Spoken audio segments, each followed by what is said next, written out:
I'm not upset because you're endangering my family's life. I don't know why he's talking tough to the judge. The judge can lock you up and hold you in contempt, my boy. But he snitched on himself writing a tell-all book and doing a Vlad interview. Like, come on, Unc, that's a fact. That's a fact. I'm not proud of that at all. And you asking me questions that can hurt him. Well, you gotta be truthful about. You gotta be truthful, my boy. You have to be truthful, my boy. So speaking of jail, Keffe D's trial is going on right now. And basically Keffe D goes off in court after the jury left, and he was upset that the state keeps pushing his address, claiming he had a break-in and vandalism. Now, if you're known for quote unquote taking out Tupac, of course people are gonna feel a certain type of way. People are gonna attack you or whatever in public and all this because you took out one of the most greatest rap artists of all time, arguably.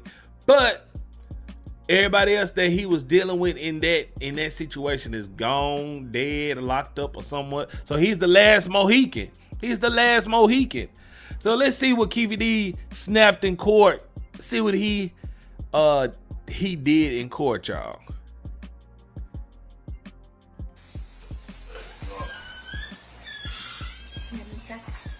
For the record, the jury. Maybe it's accident. Okay. Yes. What's up?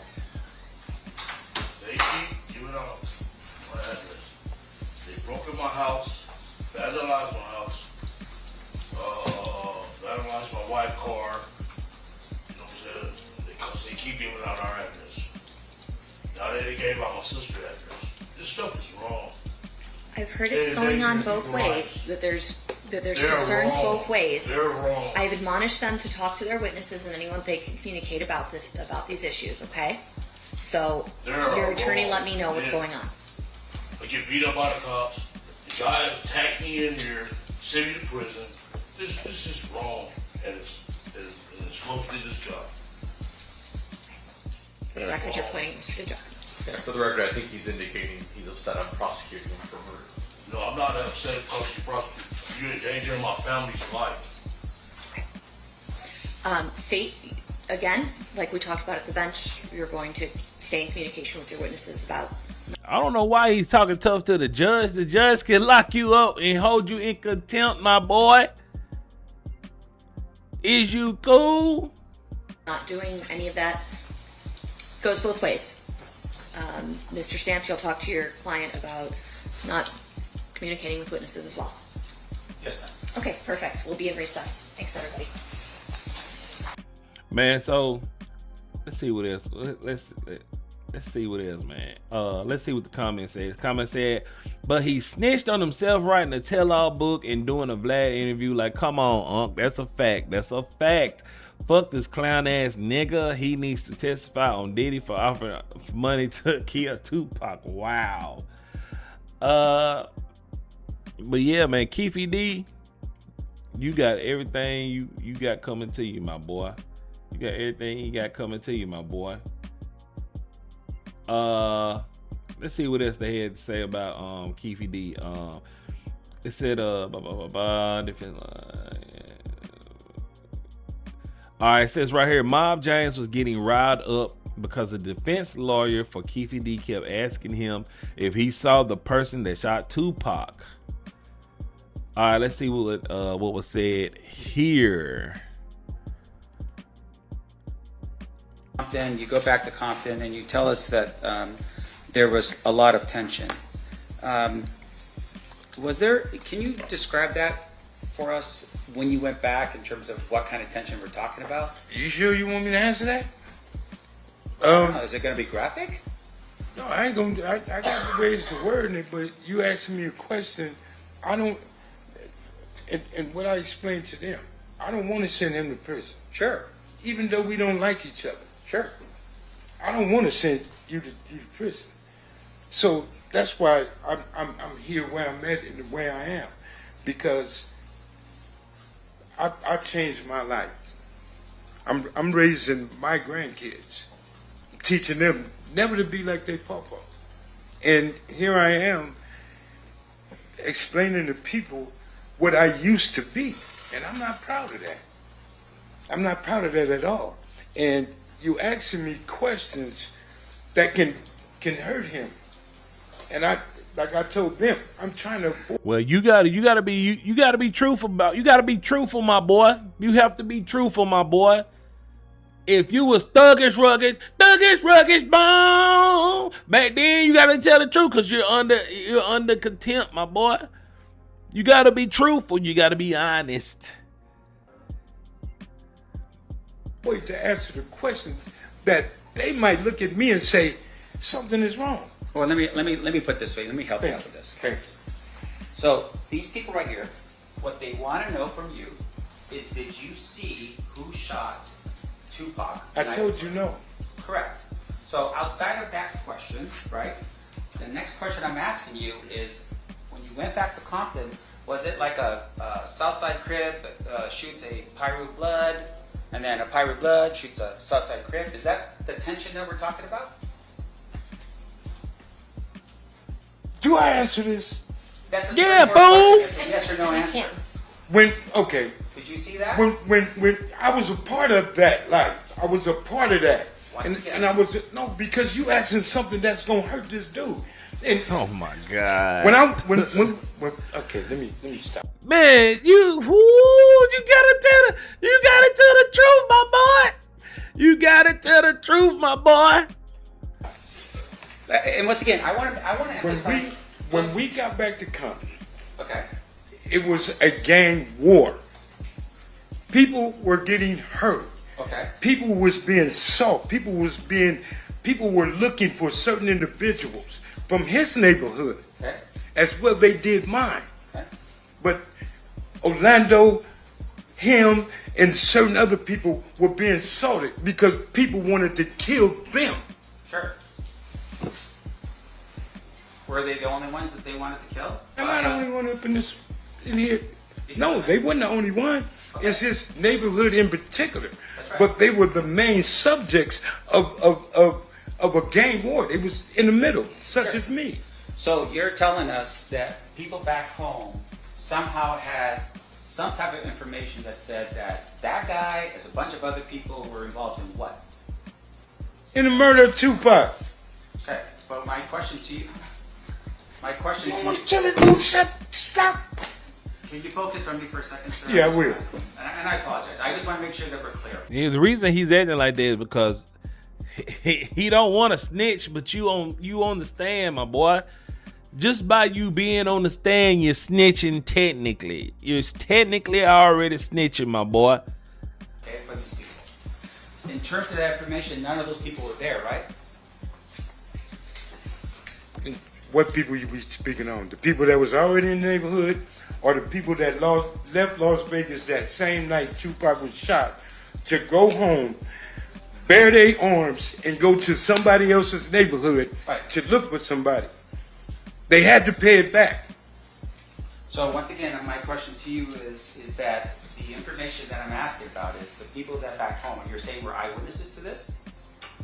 How could people back home be eyewitness to something that happened in Vegas? No, that's not what I'm saying. The people that were here in listen to my question, sir. The people that were here in Las Vegas, you're telling me were eyewitnesses to what happened and went back home. Is that what you're telling me? I'm telling you, the people that was at Just 662. answer my question, sir. Yes or no. I can't Is it answer a that yes or no? without a what you call it. You trying to tell me to say something that you're not going to understand. If you let me explain to you. No, answer my question. I'm not answering nothing. I don't know what he's talking about. Okay. Okay, Mr. McDonald, focus for a second. I am focused, very focused. Focus on this. My question to you is this. You didn't know what happened that night because you weren't there. I was at 662. Right. Do you know who was there? I know everybody that was there. Okay. Like who? Yeah. Talk to your lawyer, man. This dude is tripping. I'm not going to explain that. I can't answer. Like I explained to everybody in here. You ask me something, I'm going to be honest about it. You ask me something, I don't. What y'all think? Y'all think he's scared that he's gonna snitch, or do you think Keffe D's lawyer actually is being more complicated. What y'all think it is, man? Want to talk about, you're going to have a problem. Treat me as a hostile witness. You're not going to talk to me and tell me as a grown man what I have to do up here. I'm not finna send him to prison. You are. So the accusation now is because of the fact that we're trying to ask you questions, you're blaming it on me. You asking me questions. Scared. If Yeah, I he's scared, just ain't it? answer your questions, we going to have a problem in here, a misunderstanding. And you're asking me something that wouldn't be good for him. Right. And once again, I just want to, look, we're just trying to figure out who shot Tupac. You're telling us that you weren't there to see him. That's all I want to know. At the end of the day, that's it. Right? Was I in the entourage when Tupac got shot? No. Okay. Nothing else, right? I was at 662. I mean, that ain't hard. That's easy math. Okay. No further questions, Joe. All right, man. That right there was interesting. That shit right there was interesting. Let's see what else happened in the trial. Let's see what else happened in the trial.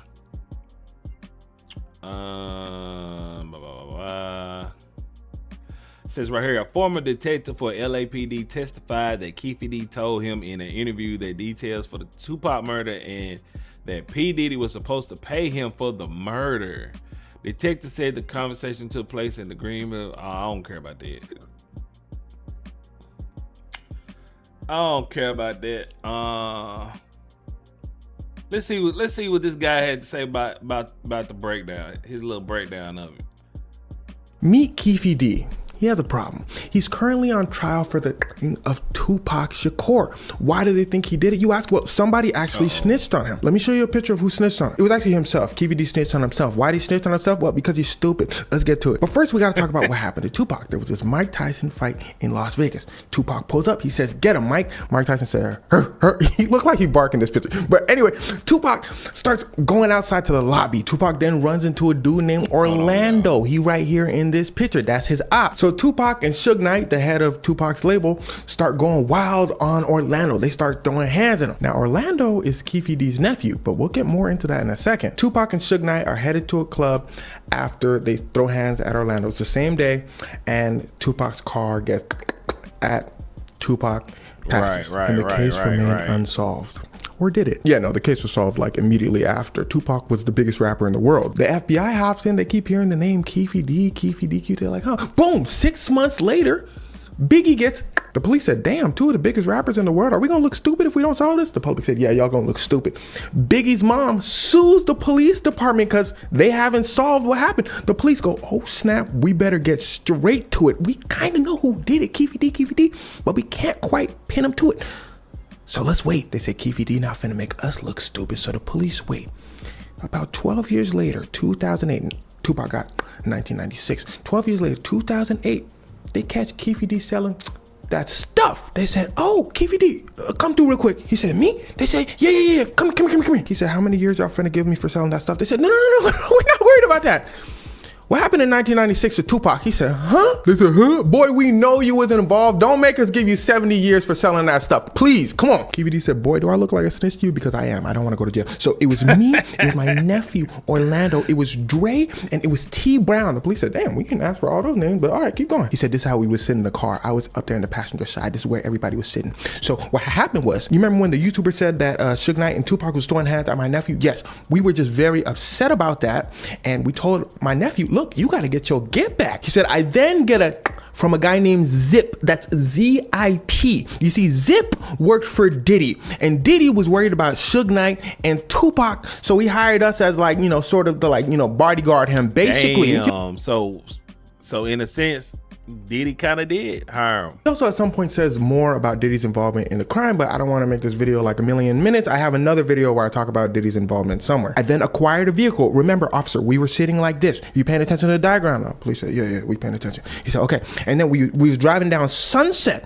We finally found Tupac and them, and then we make a U-turn, and Tupac's car ended up being on T Brown and Dre's side. So I handed to Dre saying, hey, Dre, can you... Tupac, Dre said, boy, do I look like I want to go. That's Tupac. No. So I hand it to my nephew, Orlando, and then it's Tupac. So am I free to go, officer? The police said, all right, you got an agreement from us. You have like an agreement with the FBI at some point. Like, all right, you good. We're going to take this information. We're going to give it to prosecutors and we're going to finally solve the case. Prosecutor said, nah, we can't use this. First of all, we can't go after Diddy. He's going to have extremely expensive lawyers. We barely have anything tying him to the situation. We just have the word of some dude named Keffe D.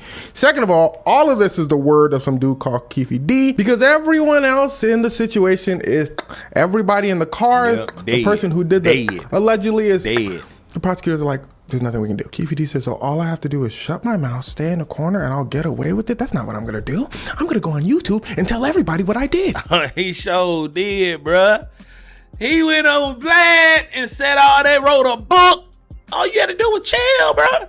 All you had to do was chill, Keffe D. You wanted the clout, my boy. You wanted the clout. You wanted the clout, my boy. Boy, Keffe D start running his mouth on YouTube videos, interviews here and there saying, all right, so this is what happened. And he basically saying everything that he told police happened. He goes on a documentary series called The Unsolved Biggie and Tupac. He said, I'll solve it for you right now. So this is what happened. He starts writing a memoir called Compton Street Legend. He said, okay, so this is what I did. Remember, I was telling the police, let me show y'all the diagram again, how he was oriented in the car. Does everyone understand that I did it with my nephew and where we were sitting? Let me write that down in the book. Ring, ring, ring. Keffe D gets a call. He said, hello, this is Mr. Keffe D. The police said, yeah, you're under arrest. Keffe D said, no, I can't be. I had a deal. They said, yeah, you had a deal with everything you were saying with us, not all the information that you volunteered out to the world. You basically confessed, first of all. Second of all, you didn't have a deal with the Las Vegas police where this all happened. Hold on, I got him on the other line. Hold on, Keffe D. Keffe D said, I think I get the point. They said, no, wait. They switched the line. Las Vegas police said, hello, Mr. Keffe D. Yeah, we're going to come to your house right now. We're going to arrest you. So the Las Vegas police arrest Keffe D, and here's what's up, Princess Fat? That's your name, He's Princess currently Fat. on trial. It's happening as I make this video. Prosecutors basically said everything I said. They said, yeah, Keffe D told on himself, Your Honor, I don't even know why we're here for real. The judge said, true. Should we just wrap this up before lunch? Keffe D's lawyer said, wait. Keffe D should be free to go because, let me look at my notes. Because Keffe D a goddamn liar. He loved to lie. That's all he do. He just a liar. Keffe D said, not too much. His lawyer said, boy, shut up. You want me to get your ass out of jail? Hold on. So like I was saying, Your Honor, he lied about this whole thing. It really was to get attention for real. It's almost pathetic if you think about it. Like, come on. And that's pretty much the argument in court. Prosecutor saying, well, I mean, he did it. He pretty much confessed to it. His lawyers are saying he pretty much lied about the whole thing. And well, we'll have to see what a jury decides. I know what I'm... Man, look, that's a sorry argument. The whole argument for him is saying he lied. He's a liar. He lied. Blah blah blah blah blah blah. I don't think that's gonna work. Especially all the information that he agreed to give to the police and all that stuff. Boy, it's over with, man. It's over with for Keffe D, man. It's over with for Keffe D.